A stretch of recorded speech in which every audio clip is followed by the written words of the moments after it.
like me. Hello. So we have had a bit of a game changer.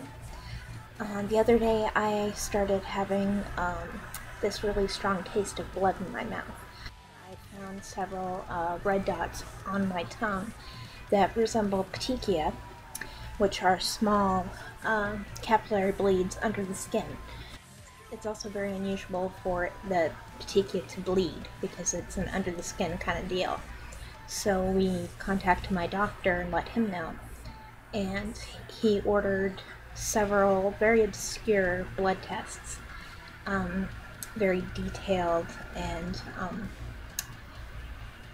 they were so obscure that the lab tech actually had never heard of them. And my doctor said that if this didn't give us any answers, he would be referring me to the Medical University of South Carolina. But 2 of the tests came back positive.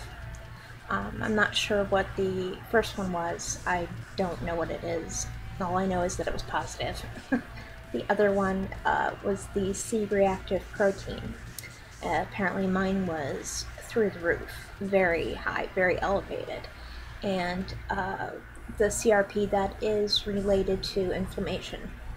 So usually to have that high level of CRP, usually only see that in someone who has an active infection somewhere in the body. And since I do not, it means something completely different. And once again, my ANA, the usual marker for lupus, was only mildly elevated. So they have ruled out lupus at this point, so it is not lupus. He said, however, that it is definitively autoimmune, and it is most likely a connective tissue disease with, along with vasculitis in some form. And vasculitis relates to inflammation in blood vessels, and there are several types of that, and it affects different blood vessels, some in your heart or in your hands, and that's where mine probably the most affected would be in my hands, because they turn bright red, my hands and my face. The flushing issue that I've had for a long time has been driving me crazy, that nobody else seemed to care about. Finally, my doctor cares, which is fantastic, and it's led us to where we are now, which is next step is biopsy to kind of decide which particular connective tissue disease it is. And connective tissue disease, that's basically all the softer tissues that hold your skeleton together. So your tendons and, you know, the cartilage and the stuff inside your joints, that's what you're dealing with. So, and it explains a lot, like my very abnormal joint sensations that I get that nobody else has cared to listen to up until this doctor. I absolutely love this doctor.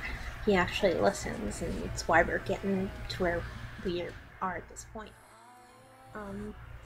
So I consider this good news. I mean, it changes the game because lupus is now out the window, but it's also good in terms of disability, because now I just need my doctor to make a declarative statement saying that he's still trying to track down the specific diagnosis of what it is, but it is definitively an autoimmune issue relating to connective tissue. So I believe that he can just say it's undifferentiated connective tissue disease is how you would is the term that you would use, and that would be covered by disability. So if I can just get him to say that on paper, which I'm sure he will, because he knows the severity of it and how badly, you know, how severely it has affected my life.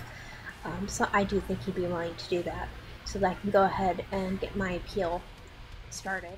I'm very happy, which sounds so so morbid, to be honest, to be happy to hear something like that.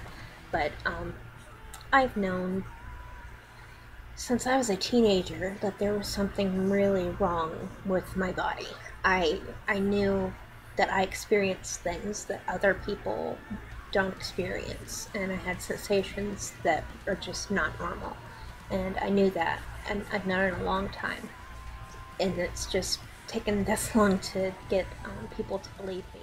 It's been a long time coming, so yeah, it makes me happy to hear a doctor say, you definitively have this. There is hard evidence, not just something that they can see.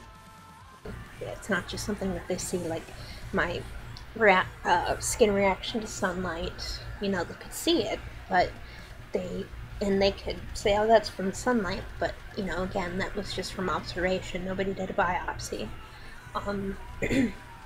Or my dystonic symptoms, which again is observation. There's no hard evidence of this except looking at it. And just even with my blood work, my ANA only being mildly elevated just might not mean anything. And my abnormal EKGs, since they're so often abnormal, that could just be normal for me. So all of this is kind of just circumstantial, and none of it was really definitive. And these two new blood tests apparently were very, very definitive, and so we finally have the hard evidence of something being severely wrong. So that makes me happy.